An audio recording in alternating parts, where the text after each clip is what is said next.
చెప్పేశారు. అండ్ తమన్ గారు ఈ మధ్య మ్యూజిక్ డైరెక్షన్ మాత్రమే కాదు, he's been a fantastic writer also. I think Mohan Krishna గారు కూడా ఒకసారి తమన్ గారిని రైటింగ్స్లో కూర్చోబెట్టాలని నా రిక్వెస్ట్.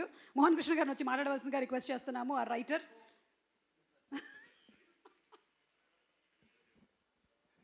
Good evening everyone. జనరల్గా ఇలా స్టేజ్ మీద మాట్లాడాలంటే కొంచెం అలవాటు అయినా టెన్షన్గా ఉంటుంది. అందులో బాలయ్య గారి ముందు మాట్లాడాలంటే ఇంకా టెన్షన్గా ఉంది.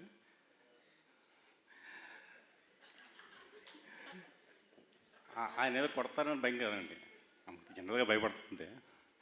ఆయన గురించి చాలా అపోహలు ఉంటాయి.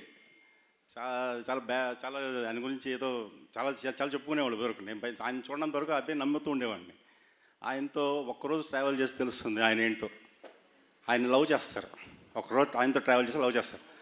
అలాంటిది నేను నా అదృష్టం బాబీ ఇచ్చిన అవకాశంతో దాదాపు 100+ డేస్, మోర్ దాన్ 100 డేస్ ఆయనతో పొద్దునే సాయం దాకా ట్రావెల్ అయ్యాను. ఆయనతోనే కూర్చునేవాడిని. ఆ ఎక్స్పీరియన్స్తో ఆయన అంటే నాకు అర్థమైంది. ఆయన చిన్న ఇన్సిడెంట్ చెప్తాను, అంతమించి ఎక్కువ మిమ్మల్ని ఇబ్బంది పెట్టను. ఎండలో ఒకరోజు అక్కడ షూటింగ్ జరుగుతుంటే ఒక సీనియర్ హీరోయిన్ ఎవరో, ఒక సీనియర్ ఆర్టిస్ట్ అసిస్టెంట్ పక్కన ఒక అద్దం అది పట్టుకుని మేకప్ అది ఇచ్చే అసిస్టెంట్, ఆవిడకి అరౌండ్ 70 years ఉంటాయి. ఆవిడ ఎండలో నుంచుంటే ఈయన బాలయ్యబాబు గారు వాళ్ళ కుర్రాన్ని పిలిపించి, రే ఆవిడ కుర్చీ వేయి అని నీళ్ళలో కుర్చీ వేయించి ఆవిడ కూర్చోబెట్టి మళ్ళీ చెప్పారు, నువ్వు ఎప్పుడు ఎండలో నుంచోవద్దు, నీ పని ఉన్నప్పుడు ఇల్లు అక్కడికి, ఉత్తప్పుడు కూర్చో అని చెప్పారు అలాంటి మనిషిని. That is Balayya Babu. అండ్ ఈ సినిమాలో ఇంకొకటి విషయం నేర్చుకున్నాం బాబీ దగ్గర. లాస్ట్ సెకండ్ వరకు దాని గురించి వర్క్ చేస్తున్నాడు. చాలామంది ఒక స్టేజ్ తర్వాత వదిలేస్తాం, ఇక చాలే అని వదిలేస్తాం.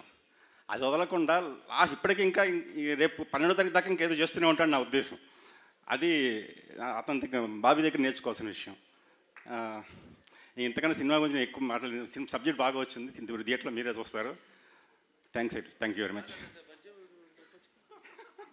అది ఎప్పుడు చెప్తుంటారు పెట్టిన దగ్గర మీ దగ్గర నా దగ్గర ఏదో పూర్ణ ఎప్పుడైతే పూర్ణ పబ్లిక్ పూర్ణ శశిశ్యామే మోము పొలిచాడేమో కుర్రు పేర్కొని మబ్బులు పేర్కొని ఉన్నట్ట నాతి మిన్నక తోట నిన్న మగలాగు స్వల్పముగా దానిపై కొన్న ఎప్పుడు. థ్యాంక్ యూ బాలయ్య గారు. దీని అంతరార్థం మీకు తర్వాత అర్థం అవుతుంది, ఇప్పుడు అర్థం కాదు.